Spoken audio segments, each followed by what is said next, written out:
प्रधानमन्त्री शेरबहादुर देउवा अहिले भारतमा छन्। 3 दिने भ्रमणको सिलसिलामा देउवा 51 सदस्यसहित आज अपराह्न नयाँ दिल्ली पुगेका हुन्। दिल्ली पुगे लगत्तै देउवा भेटवार्तामा व्यस्त भए।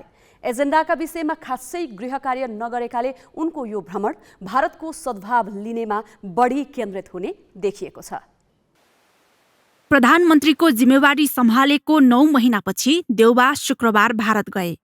असार 29 गते प्रधानमन्त्री नियुक्त भएपछि देउवाको यो पहिलो औपचारिक विदेश भ्रमण हो। गएको कार्तिकमा उनी जलवायु परिवर्तन सम्बन्धी संयुक्त राष्ट्र सङ्घीय सम्मेलनमा भाग लिन स्कटल्यान्डको ग्लास्गो गएका थिए। देउवा शुक्रबार परराष्ट्र, ऊर्जा, स्वास्थ्य र कृषि मन्त्री तथा मुख्य सचिव सहित 10 सचिवलाई साथै लिएर गएका हुन्। मन्त्री र सचिवको हुलै भए पनि देउवा गृह कार्य विनै गएका हुन्। उनले बुधबार राखेको सत्ता गठबन्धनको बैठकमा केही नेताले भ्रमणका एजेन्डाबारे चासो राखेका थिए, तर देउवाले एजेन्डाबारे खुलाएनन्। जबकि यसअघि प्रधानमन्त्रीले भारत जानुअघि सरकारवालालाई बोलाएर सुझाव माग्ने चलन थियो। पूर्व प्रधानमन्त्री र पूर्व परराष्ट्र मन्त्रीका अलावा परराष्ट्रविद र अरू सरकारवालाका कुरा सुन्न देउवाले रुचि नै देखाएनन्। उनी उत्तरी छिमेकी चीनका विदेश मन्त्री वाङ यी नेपालमा करिब 48 घण्टा बिताएर फर्किएको एक साता नहुँदै दिल्लीको दौडमा निस्किएका हुन्।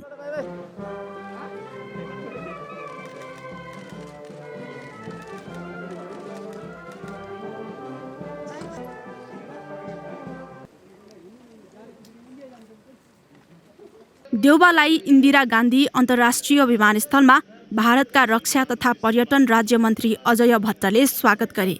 विमानस्थलबाट पत्नी आर्जु राणासँगै बाहिरिँदा प्रसन्न मुद्रामा देखिएका देउवाले मास्क खोलेर सञ्चारकर्मी सामु हात हल्लाए।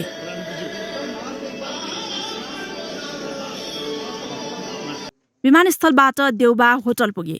त्यहाँ उनीसँग भारतीय विदेश मन्त्री एस जयशङ्करले शिष्टाचार भेटवार्ता गरे। त्यो भेटवार्तापछि देउवा आफू बस्ने होटलबाट बाहिरिए। उनी भारतीय जनता पार्टीको कार्यालयमा पुगे। त्यहाँ उनले भाजपा अध्यक्ष जगत प्रकाश नड्डासँग कुराकानी गरे। भाजपाको कार्यालयमा देउवाले 45 मिनट बिताए। नेपालका प्रधानमन्त्री आफ्नो औपचारिक विदेश भ्रमणमा सत्तारूढ पार्टीको कार्यालय पुगेको यो पहिलो पटक हो। औपचारिक भ्रमणमा आउँदा प्रधानमन्त्रीले यसरी सत्तारूढ दलको मुख्यालयमा आफै आएर भेट्ने विगतको परम्परा थिएन। तर प्रधानमन्त्री देउवाले यसपटक आफै भाजपाको मुख्यालयमा आएर भाजपाका अधिकारी र भाजपाका नेतृत्वसँग भेट्नुले भने राजनीतिक वृत्तमा निकै चासो र सँगसँगै एक प्रकारको तरङ्ग पनि ल्याएको छ। यसलाई कूटनीतिक मामिला जानकारहरूले कूटनीतिक प्रोटोकल विपरीत भनेका छन्। भारतीय विदेश मन्त्रालयले बिहिबार जारी गरेको तालिकामा देउवा भाजपा कार्यालयमा जाने तालिकै थिएन। तालिकामा नभए पनि भाजपाको कार्यालयमा जानुलाई देउवाले आसन्न निर्वाचनमा भारतको सद्भाव लिन खोजेको रूपमा अर्थ्याइएको छ। त्यति मात्रै होइन, पछिल्लो समय नेपालका कम्युनिस्ट पार्टीसँग भाजपाको सम्बन्ध बिग्रिँदै गएको फाइदा देउवाले लिन खोजेको भन्नेहरू पनि छन्। जबकि नेपाली काङ्ग्रेससँग निकटको सम्बन्ध रहेको भनिएको भारतका प्रतिपक्षी दल काङ्ग्रेसका नेतासँग देउवाले भेटघाट गर्ने तालिका छैन। देउवाले भोलि भारतीय समकक्ष नरेन्द्र मोदीसँग वार्ता गर्नेछन्।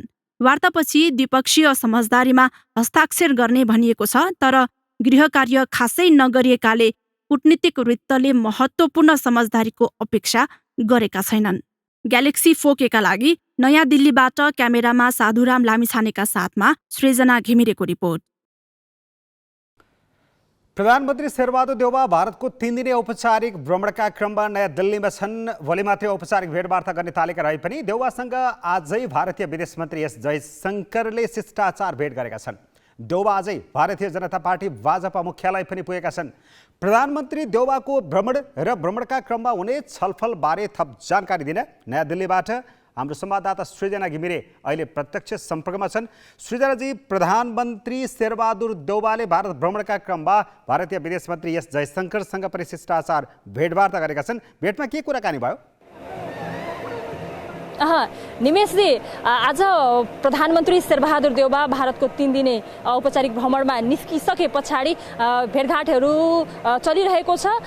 उहाँले भारत आइसके पछाडि सुरुमा भाजपा मुख्यालय गएर भाजपाका अध्यक्ष जेपी नड्डा सहित का नेताहरूसँग भेटवार्ता गरेका थिए। त्यसपछि मात्र विदेश मन्त्री जयशंकरसँग कुराकानी गरेको, भेटवार्ता गरेको र त्यो भेटवार्ता चाहिँ भर्खरै सकिएको भन्ने जानकारी हामीले प्राप्त गरेका छौँ। यद्यपि दिउँसै भेटवार्ता हुने भन्ने तालिका थियो, तर भेटवार्ता भर्खरै मात्र भएको, भाजपा मुख्यालयबाट आइसकेपछि भन्ने जानकारी हामीले प्राप्त गरेका छौँ र त्यो भेटवार्ता चाहिँ भर्खरै मात्र सकिएको भन्ने जानकारी हामीले पाएका छौँ। यो सँगै अब भेटवार्तामा के कुराकानी भए भन्ने भने अहिलेसम्म बाहिर आइसकेको छैन निमेशजी। ओके, प्रधानमन्त्री देउबा सत्तारूढ भारतीय जनता पार्टीको मुख्यालय पनि पुगे।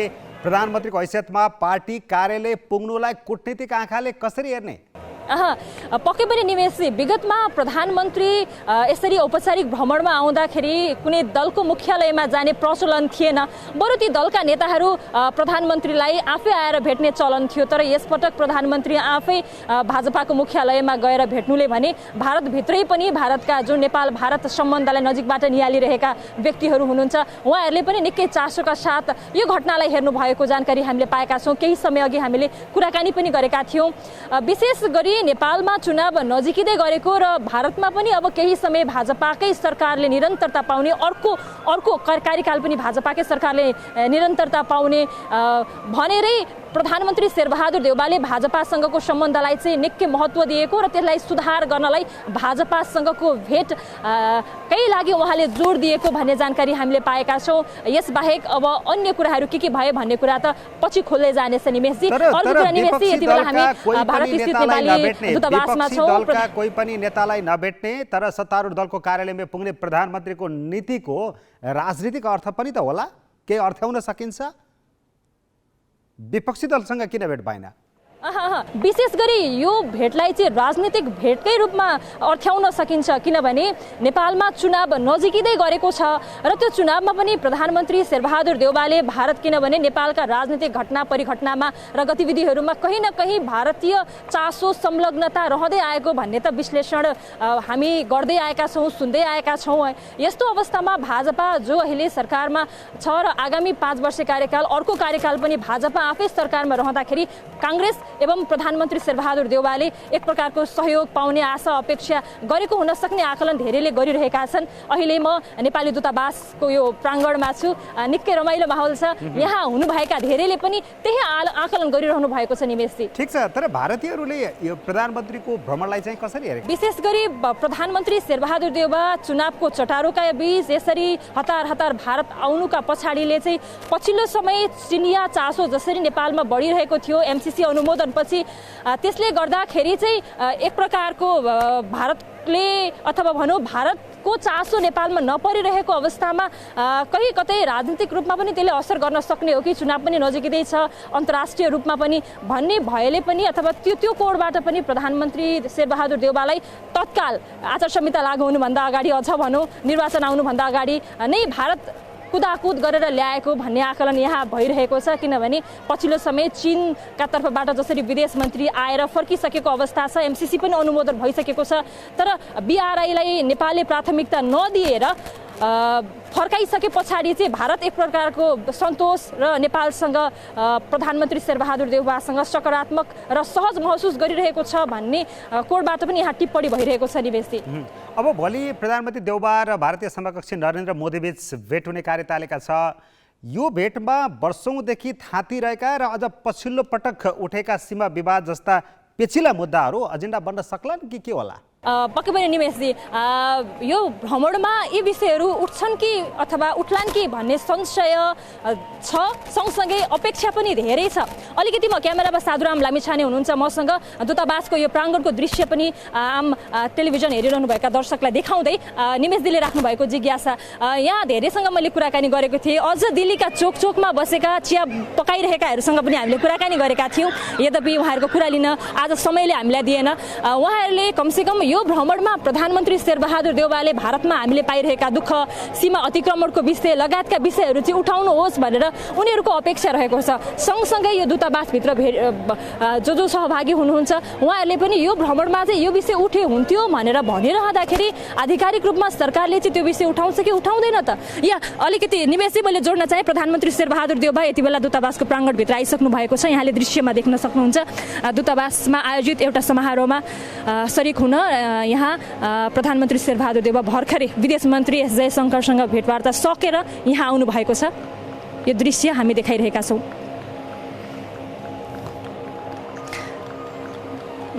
अब केही बेरमा सुरु हुने कार्यक्रममा सहभागी हुनुहुनेछ प्रधानमन्त्री शेरबहादुर देउवा। श्रेयाजी, अहिले यहाँ हुने कार्यक्रम चाहिँ के हो, यो बारेमा पनि थप जानकारी गराइदिनुहोस् न। यो चाहिँ दूतावासले प्राय प्रधानमन्त्रीहरू यसरी भ्रमणमा आउँदाखेरि आयोजना गर्ने रात्रिभोज जस्तै छ। तर तथापि यसमा नेपाल भारत जुन यो कूटनीतिमा अर्थ राख्ने दखल राख्ने व्यक्तिहरू कूटनीतिक व्यक्तित्वहरूलाई पनि सहभागी गराइने छ। यसर्थ यसलाई एउटा रात्रिभोज मात्र होइन, राजनीतिक र कूटनीतिक रूपमा नेपाल भारत सम्बन्धलाई नयाँ उचाइ दिनलाई महत्त्वपूर्ण हुने एउटा अवसरको रूपमा पनि लिन सकिन्छ। निमेशजी, हस्, उनी थिइन् हाम्रो संवाददाता सृजना घिमिरे नयाँ दिल्लीबाट प्रधानमन्त्री शेरबहादुर देउवाको भारत भ्रमणको पहिलो दिनका गतिविधिबारे जानकारी दिँदै।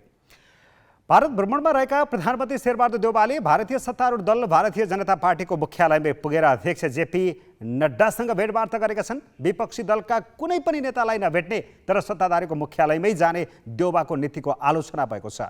कतिपयले यसलाई हल्का कूटनीतिको संज्ञा दिएका छन्। नेपाल भारत सम्बन्धका जानकार पत्रकार युवराज घिमिरेलाई प्रधानमन्त्री देउवाको भारत भ्रमण दुई देश बीचको सम्बन्ध सुधार गर्न उपयोगी होला त भनेर संवाददाता बासु खड्काले सोधेका छन्। अब यो नियमित हाम्रो नेपालमा के चलन छ भने एकचोटि प्रधानमन्त्री भएपछि विदेश भ्रमण भारतबाट सुरु गर्ने चलन छ। त्यसको सान्दर्भिकता र आवश्यकता के हो थाहा छैन, तर त्योभन्दा बढी परम्परा भएको छ। अब स्वाभाविक रूपमा भन्ने के भनेदेखि यसले दुई मुलुक बीचको समझदारीलाई बढाउँछ। तर हामीले यसलाई हेर्नुपर्छ, नतिजाबाट हेर्नुपर्छ। त्यसो भएर आज होइन, भ्रमणको अन्तमा र त्यसपछि त्यहाँ भएका सहमतिहरूको कार्यान्वयन के कस्ता हिसाबले हुन्छ त्यसबाट मात्र हामीले यसलाई जाँच्नुपर्ने हुन्छ। प्रधानमन्त्री भारत भ्रमणमा जानुभन्दा अगाडि आफ्नै दलभित्र पनि र विपक्षी दलहरूसँग त्यसै गरी राजनीतिज्ञहरूसँग विषय विज्ञहरूसँग पनि छलफल गरेको देखिएन। यसरी तयारी बिना गरिएको भ्रमणलाई चाहिँ कसरी बुझ्ने? होइन, यसका दुईवटा हुन्छ। कि त प्रधानमन्त्री सर्वविज्ञ, मलाई सबै कुरा थाहा छ, मैले कसैसँग सल्लाह गर्नु पर्दैन, मैले पार्लिमेन्टमा जवाफ दिनु पर्दैन भन्ने कुरा। तर केही पेन्डिङ महत्त्वपूर्ण मुद्दाहरू छन्। जस्तो नक्सा, नेपालको संविधानलाई तपाईँले संशोधन गरेर नयाँ नक्सा जारी गर्नुभयो। त्यो नक्सामा सामेल गरेका भूभागहरू भारतको नियन्त्रणमा छन् एउटा। त्यसो त्यसलाई कसरी तपाईँले त्यो विषयलाई उठाउनुहुन्छ कि उठाउनु हुँदैन? इमिनेन्ट पर्सन्स ग्रुपको दुईटा पक्षले नेपाल र भारतको सम्बन्धलाई अद्यावधिक बनाउन र त्यहाँ देखिएका समस्याहरूलाई समाधान गर्नु भएर एउटा दुईटा टोली बनाइयो, दुईटा मुलुकको। र ती दुईटै 4-4जनाको 8जनाको टोलीले साझा प्रतिवेदन प्रस्तुत गर्यो। त्यसलाई भारतका प्रधानमन्त्रीले बुझेकै छैनन् अहिलेसम्म। अब नेपालका प्रधानमन्त्रीले यसलाई कसरी उठाउँछन्? रेलवे त पहिला आइसकेको छ, त्यसलाई बटन थिचेर तपाईँले उद्घाटन गर्नु होला, हिँडाउनु होला, जयनगर कुर्ता रेलवे। तर अरू विषयहरूमा अहिलेसम्म हामीलाई थाहा छैन। आधिकारिक रूपमा केही जानकारी छ, तर आधिकारिक रूपमा हामीले केही पनि जानकारी पाएको छैनौँ। त्यसो भएर यो ज्यादा अब कर्मकाण्ड र औपचारिकतामा सीमित हुने हो कि भन्ने डर चाहिँ मलाई छ। प्रधानमन्त्री देउवा भ्रमणका क्रममा आजै भारतीय सत्तारूढ दल भाजपाको पार्टी कार्यालय पुगे। उनको भ्रमण तालिकामा त यो थिएन। अब योभन्दा अगाडिका प्रधानमन्त्रीहरूको भ्रमणका क्रममा पनि यसरी पार्टी कार्यालय जाने अभ्यास त थिएन। यसले चाहिँ कस्तो सन्देश देला? सायद कुनै भिजिटिङ हेड द गभर्मेन्टले पार्टी कार्यालयमा गएर पार्टी अध्यक्षलाई भेटेको यो पहिलो हो। यसबाट के सन्देश दिन खोजेको हो थाहा छैन। मैले के बुझ्छु भने यदि भारतीय जनता पार्टी जुन त्यहाँको सत्ताधारी पार्टी हो त्यसका अध्यक्षले आएर प्रधानमन्त्री देउवासँग कर्टेसी कल गर्ने र त्यसपछि त्यहाँ इन्भाइट गरेको भए मैले बुझ्न सक्थेँ। तर त्यो परिस्थिति होइन। र अहिलेसम्म म केही प्रधानमन्त्रीहरूको भ्रमणमा गएको छु। त्यहाँ के हुन्छ भनेदेखि प्रोटोकल, यहाँ आउँदाखेरि तपाईँलाई कसैले रिसिभ गरिसकेपछि तपाईँको काउन्टर पार्ट तपाईँको भेटघाट हुन्छ। त्यहाँभन्दा माथिको जस्तो प्रधानमन्त्री जाँदाखेरि उपराष्ट्रपति राष्ट्रपतिलाई उनले कर्टेसी कल गर्लान्, तर त्यहाँभन्दा मुनि आफ्नो समकक्षीभन्दा मुनिका व्यक्तिहरूले कलन नै गर्छन्, प्रधानमन्त्रीलाई उनी भएको ठाउँमा कलन गर्छन्। यही परम्परा रहेको छ अहिलेसम्म। तर एउटा नयाँ र विवादास्पद भ्रमण, विवादास्पद अभ्यास देउवाबाट सुरु भएको छ। यसले राम्रो गर्दैन, पक्कै पनि यसले उनलाई विवादमा तान्छ। विपक्षी दललाई नभेट्नुलाई चाहिँ कसरी बुझ्ने हो? एउटा त अब होस्ट कन्ट्रीको के भने कार्यतालिका होस्ट कन्ट्रीले निर्धारित गर्छ, तर निर्धारित गर्दा त आपसी उसबाट हुन्छ होइन, सहमतिमा हुन्छ। त्यसमा प्रतिपक्षलाई भेट्दै नभेट्ने र यतातिर बिजेपीको अफिसमा जाँदाखेरि के हुन्छ भने प्रधानमन्त्री एउटा पार्टीसँग मात्रै जोडिएको, नेपालको प्रधानमन्त्री इन्डियाको एउटा पार्टीसँग जोडिएको र त्योभन्दा बाहिरका मान्छेहरूसँग सामान्य औपचारिकता निर्वाह, कुटनीतिक औपचारिकता निर्वाह र परम्परा निर्वाह गर्न पनि उनी तयार छैनन् भन्ने खालको सन्देश यसले दिन्छ।